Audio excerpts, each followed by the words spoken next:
అంటే షహబాజ్ షరీఫ్ ప్రభుత్వం తన సొంత ప్రజలపైనే ఆర్మీని ఉపయోగించి ఈ రకంగా బలాన్ని ప్రయోగించి అందరినీ చంపి ఇంత నిరసనకారులపైన ఈ రకంగా జులుం చూపిస్తుంది అని అంటే సొంత పౌరులపైనే కాల్పులు జరిపేటువంటి స్థాయికి దిగజారిపోవడము నిజంగా ఆ దేశ వైఫల్యానికి నిదర్శనం కాదంటారా? ఖచ్చితంగా. ఎందుకంటే ఇప్పుడు ఎకనామిక్ క్రైసిస్ అనేది సుదీర్ఘకాలంగా కొనసాగుతుంది. వాళ్ళ అప్పులు జీడిపి రేషియో 84:100 ఉంది. అంటే ₹100 ఆదాయం అంటే అప్పులు 85% అప్పులు ఉన్నాయి. చాలా డెట్ ట్రాప్లో ఉంది పాకిస్తాన్. ఈ డెట్ ట్రాప్ నుంచి బయటపెట్టడానికి అమెరికా సహాయంతో అమెరికా నుంచి $1.3 ట్రిలియన్ $1.3 బిలియన్ అప్పులు తెచ్చుకొని ఇప్పుడు వాటిని ఖర్చు పెడతా ఉంది. అట్లాగే ప్రజల దగ్గర $97 ట్రిలియన్ రూపాయలు అప్పులు చేసింది. 97 lakh crores అప్పు చేసింది. విదేశీ అప్పులు ఉన్నాయి.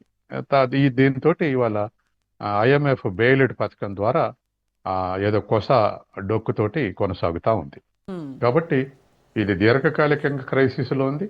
ఆ క్రైసిస్ ఇప్పుడు వస్తున్నటువంటి లేటెస్ట్ ఇష్యూస్ అన్ని యాడ్ కావటంతో అది ఇంకా క్రైసిస్ ఎక్కువ అవుతా ఉంది.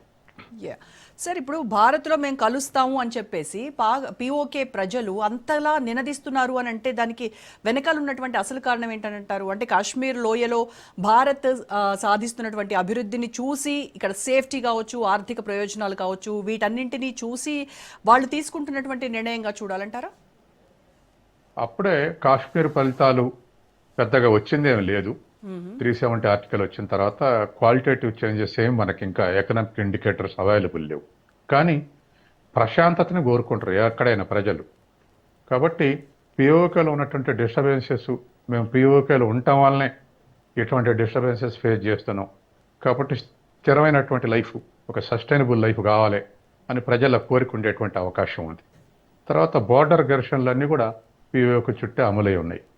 తర్వాత మనంతటా మనం జోక్యం చేసుకునే అవకాశం లేదు.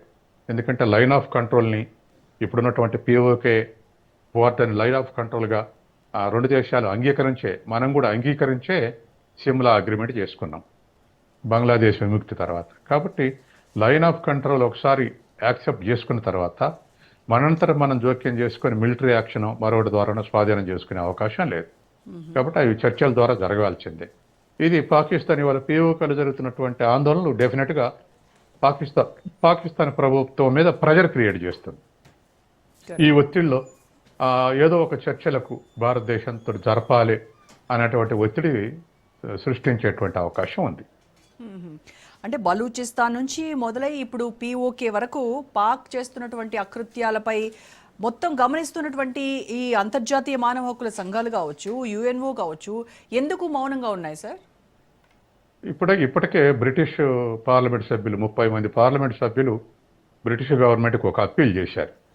మీరు జోక్యం చేసుకోండి, పాకిస్తాన్ పిఓకేలో జరుగుతున్నటువంటి ఘర్షణలు ప్రజల మీద దాడులు చేస్తుంది సైన్యం, కాబట్టి బ్రిటిష్ గవర్నమెంట్ జోక్యం చేసుకోండి అని 30 మంది ఎంపీలు ప్రజెంట్ చేశారు, బ్రిటిష్ గవర్నమెంట్కు అప్పీల్ చేశారు. కాబట్టి ఎటువంటి ఇంటర్నేషనల్ ఇష్యూస్ నెమ్మదిగా వస్తూనే ఉంటాయి. కాబట్టి ఒకేసారి రాకపోయినా 1 by 1 నిర్ణయంగా జరిగింది. కాబట్టి 1 by 1 హక్కుల సంఘాలు కానీ ఇతర దేశాల్లో ఉన్నటువంటి డెమోక్రటిక్ ఫోర్సెస్ కానీ డిమాండ్ చేసే అవకాశం ఉంది, ఖచ్చితంగా డిమాండ్ చేసే అవకాశం ఉంది. ఓకే, ఈ పిఓకే విలీనం గురించి చర్చ జరుగుతున్నప్పుడు 1972 సిమ్లా ఒప్పందం భారత్కు ఏ మేరకు అడ్డంకిగా ఉందంటారు? అప్పుడు అంటే ఒకవేళ పాక్ కనుక నిరంతరం ఒప్పందాలను ఉల్లంఘిస్తూ ఉంటే ఆ ఒప్పందానికి భారత్ కట్టుబడి ఉండాల్సినటువంటి అవసరం ఉందంటారా నిజంగా? ఒకదానికి ఒకటి రెస్పెక్ట్ ఇచ్చుకుంటున్నాయి. ఒక్కోసారి మన కార్గిల్ యుద్ధం అప్పుడు కొంత పాకిస్తాన్ ఇది చేసినా మనం ఎందుకు ఒప్పుకున్నామంటే తూర్పు పాకిస్తాన్ని విడదీసి మనం బంగ్లాదేశ్ని ఏర్పాటు చేసినాం.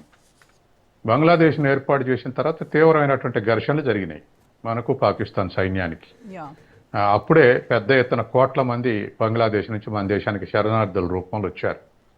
ఆ టైంలో ఘర్షణలు నివారించడానికే లైన్ ఆఫ్ కంట్రోల్కి మనం ఒప్పుకున్నాం, పిఓకే దగ్గర ఉన్నటువంటి లైన్ ఆఫ్ కంట్రోల్. కాబట్టి అది ఒప్పుకోవటం వల్ల పిఓకే మీద పాకిస్తాన్కి పట్టు జిక్కింది. అయితే మన వాళ్ళు కూడా ఎందుకున్నారంటే ముందు బంగ్లాదేశ్ సమస్య పరిష్కారం అయితే సారు, తర్వాత దీర్ఘకాలంలో చూద్దామన్న పద్ధతిలో ముందు బంగ్లాదేశ్ని ఫస్ట్ ప్రియారిటీ ఇచ్చారు, సెకండ్ ప్రియారిటీ పిఓకే. తర్వాత ఈ పిఓకేని కూడా ఇటీవల ఆక్రమించుకుంది కాదు, 1947లోనే ఎంక్రోచ్ అయ్యారు. హ్మ్. దేశ విభజన సమయంలో ఎంక్రోచ్ అయ్యారు.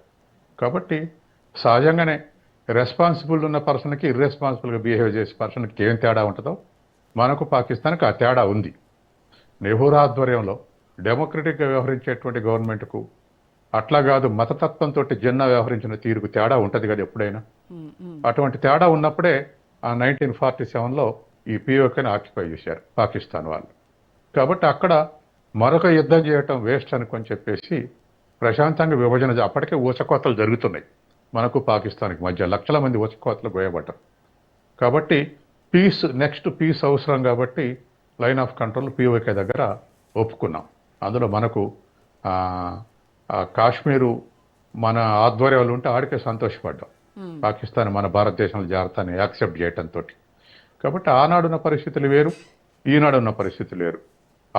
ఆనాడున్న పరిస్థితుల్ని ఇప్పుడున్న పరిస్థితిని పోల్చి ఆనాటి నిర్ణయాన్ని విమర్శించలేం, ఆనాటిని దృష్టి పెట్టుకొని ఈనాటి నిర్ణయాన్ని విమర్శించలేం. ఎప్పటి టైం అప్పుడే. కాబట్టి పరిష్కారం మార్గంగా వ్యవహరించినప్పుడు ఇటువంటివి జరుగుతుంటాయి. కాబట్టి ఇవాళ పిఓకేలో ఇటువంటి అణచివేత ధోరణి దీర్ఘకాలం పాకిస్తాన్లో నిలబడటం కష్టం. ఎప్పుడు ఈ తిరుగుబాటు జరుగుతూనే ఉంటాయి, దేశం నష్టపడుతూనే ఉంటుంది అవును. అణచివేత ధోరణితో. వాళ్ళని డెవలప్ చేసి ఆకట్టుకోవాలి తప్ప, లేదా అన్ఎంప్లాయ్మెంట్ కూడా విపరీతంగా ఉంది పాకిస్తాన్లో. ఇవాళ అన్ఎంప్లాయ్మెంట్ తోటి పాకిస్తాన్ వ్యాప్తంగా యూత్ అసలు మామూలు ప్రెజర్లో లేరు. ఇప్పుడు ఇండియాలో అంతో ఇంత ఇండస్ట్రియలైజేషన్ అయితేనే అన్ఎంప్లాయ్మెంట్ ఫేస్ చేయలేకపోతున్నాం. మరి పాకిస్తాన్లో అటువంటి పరిస్థితి లేదు. కాబట్టి యూత్ మొత్తం కూడా రివోల్ట్ ఉన్నటువంటి స్థితుల్నే ఉంది. ఓకే.